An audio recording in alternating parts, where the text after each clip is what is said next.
evil scientist Dr. Doofenshmirtz eat for Halloween. So I'm in my costume because today was costume day at school. Yeah, and this is kind of like a freaky science experiment.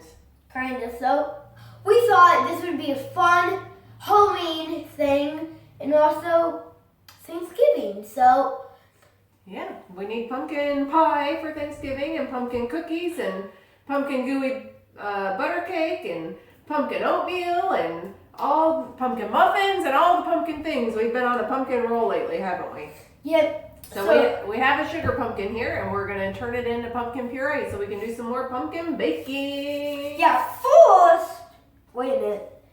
Let's get my costume off. Yeah, I want my old helper back. And turn me back into normal little dude, not evil scientist Dr. Doofenshmirtz little dude. Alright, let's see if I have some evil science that I can do. Okay. Are you going to turn me back? I'm going to turn you back. Is this good science? Because you're going to turn me back to myself. I guess that is good science. Maybe I'm the good scientist. Are we ready? And... Whoa! At least I'm normal me again. Thank goodness for that. But That scientist dude was freaking me out. I do like that. I do like being a scientist too. Mm-hmm. I am into science. I do like walking stuff, and I do like documentaries. So I'm kind of a good science. Yeah, science is cool.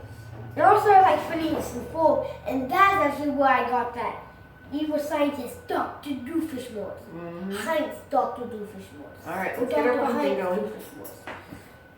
All right, so again, we've got a sugar pumpkin here. We got this at the pumpkin patch.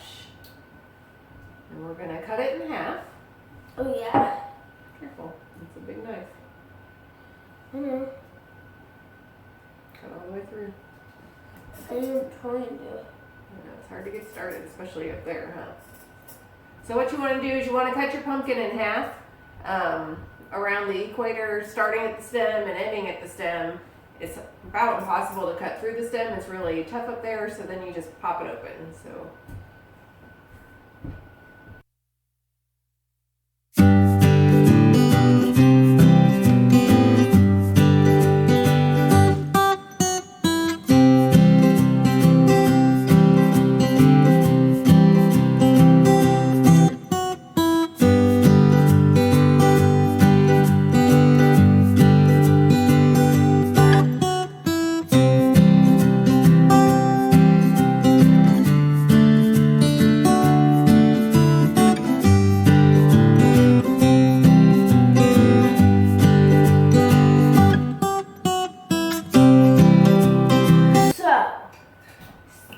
So now we got it cut all the way, and this already, I think, is it turned out. Yep. Once you get it cut across everything but the stem, you just break it open. That's kind of scary because it's so much force. I did break the stem actually, but that's kind of cool too. The seeds are so packed in, like it's not like a normal pumpkin. The seeds are like packed. I don't feel like it's a normal pumpkin. Well, it's a sugar pumpkin. It's made specifically for cooking. I know. Or pie pumpkin or whatever, they go by different names. We call it, I thought it was pie pumpkin, but I guess it could be a sugar pumpkin. Never heard of it. If you don't have a sugar pumpkin or a pie pumpkin or whatever, you can use like butternut squash or whatever. Most of what you get in the can is squash anyway, so you could do basically the same thing. Yeah, you can make like, design your own, just take some of like some stuff and it just makes, you can make pumpkin puree too.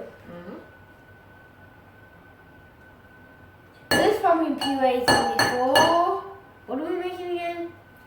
I think tomorrow we're going to make some pumpkin cookie bars, so that'll be good. That's what we're going to make with this pumpkin puree. Yep. You can make pumpkin we pie. might make pumpkin soup or make pumpkin pie or kind of whatever you want. This pumpkin puree, once it's done, it's good in the refrigerator for about a week.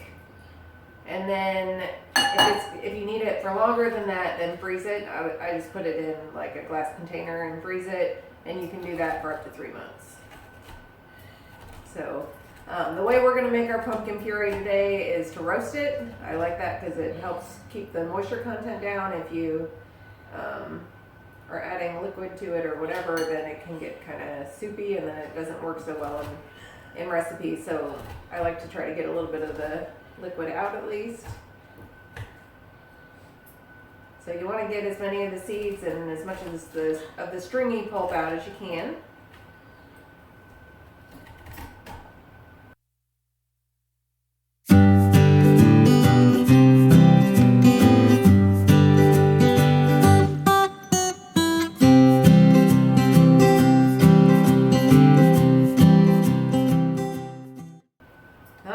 So our pumpkin is cleaned out.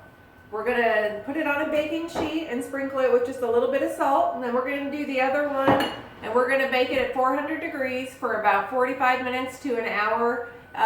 You should be able to put a knife through it very easily. It shouldn't have a whole lot of resistance. And then it'll be done. So we'll let it cool, and then we'll be back to show you how we finished off.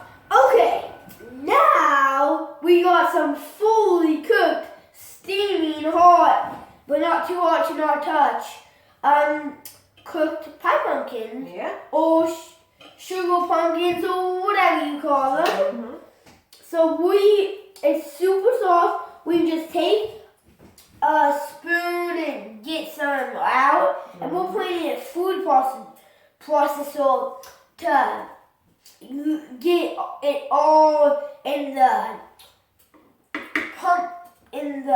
Yeah, realistically, you could probably just mash it up with a fork and be fine, but we're just gonna throw it in here to make sure it's nice and smooth for our cookies. Aren't we doing bars? Yeah, cookie bars.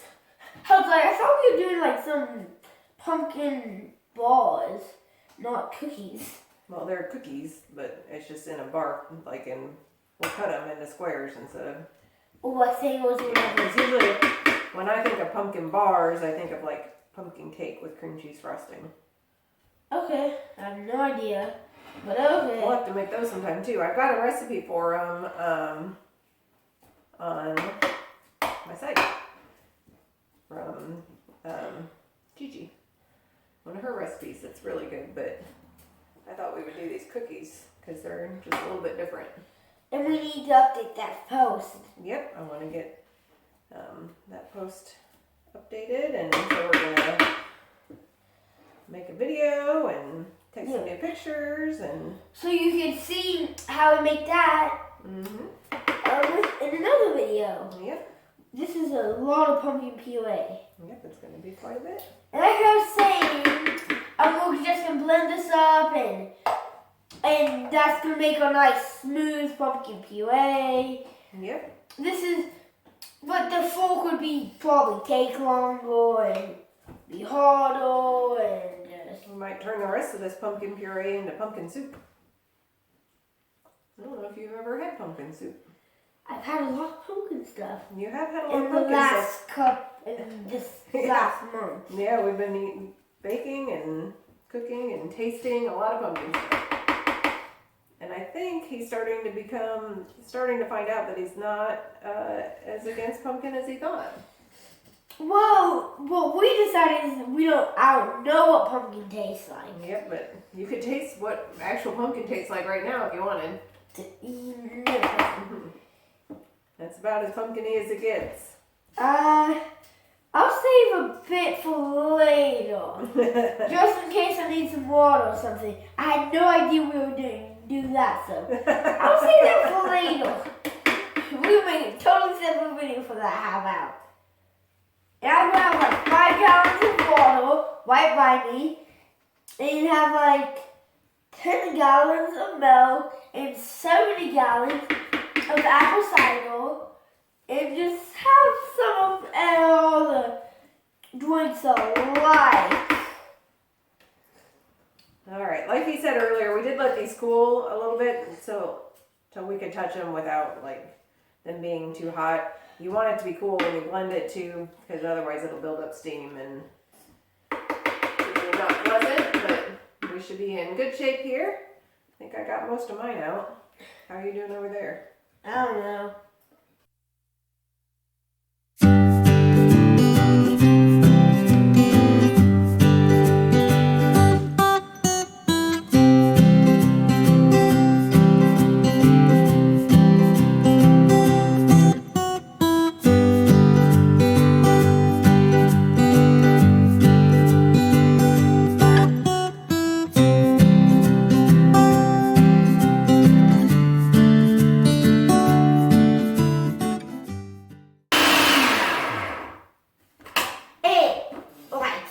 Up a lot when it was in too. All right, here we go. Pumpkin puree. Then it's ready to go in all of your soups and muffins and pancakes and cookies and cake and pie and all that good stuff. This is basically all inside still. Pumpkin puree. Yep. And then you just put it in the pumpkin. Yeah. Pumpkin. So now you're ready Hamburgers. to make your own. Pumpkin hamburgers. I just thought of that. Pumpkin hamburgers.